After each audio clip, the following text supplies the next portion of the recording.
Bollywood actor Saif Ali Khan पर 16 जनवरी को चाकू से हमला हुआ था। सैफ अली खान ने एक अखबार को उस रात हुई पूरी घटना के बारे में बताया है। आइए सिलसिलेवार तरीके से उस रात की पूरी घटना के बारे में जानते हैं।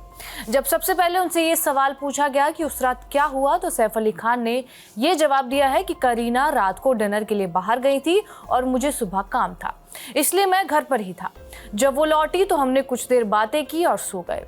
रात करीब 2 बजे अचानक हमारा हाउस हेल्प भागता हुआ आया और घबरा कर बोला, घर में कोई घुस आया है। जय के कमरे में एक आदमी चाकू लेकर खड़ा है और पैसे मांग रहा है।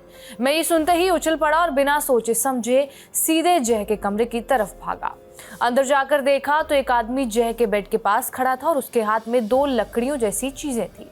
पहले तो मुझे लगा कि वो डंडे हैं, लेकिन ध्यान से देखने पर यह पता चला कि वो हेक्सा ब्लेड थे, यानी उसके दोनों हाथों में चाकू थे। उसने मास्क भी पहना हुआ था। ये पूरी स्थिति इतनी अजीब और अविश्वसनीय थी कि मुझे कुछ समझ ही नहीं आया और मैं झट से उस पर झपटा। मैंने उसे पकड़कर नीचे गिराया और हम दोनों ने संघर्ष शुरू किया।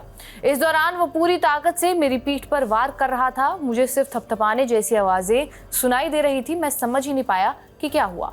इसके बाद जब उनसे पूछा गया कि उन्होंने घर में कोई हथियार क्यों नहीं रखा, तो इस पर सैफ अली खान ने जवाब दिया है कि मेरे पिता मंसूर अली खान पटौदी हमेशा अपने बिस्तर के पास एक शॉटगन रखते थे।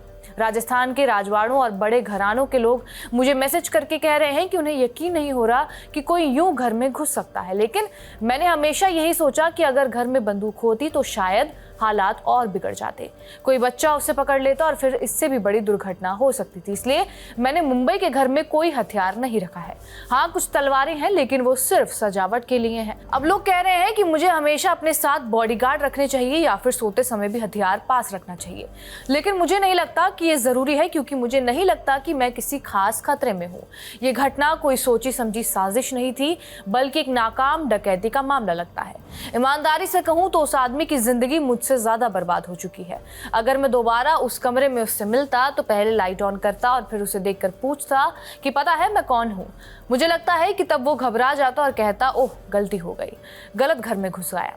तब मैं कहता, ठीक है चाकू नीचे रखो और बात करते हैं। लेकिन उस समय ऐसा हो नहीं सकता था। हालात अचानक बने और सब कुछ बहुत जल्दी हो गया। बहरहाल इस जानकारी के ऊपर आपकी क्या प्रतिक्रिया है, हमें कमेंट करके जरूर बताएं। बाकी देश और दुनिया की तमाम बड़ी खबरों से अपडेटेड रहने के लिए सब्सक्राइब करिए TV9 भारतवर्ष।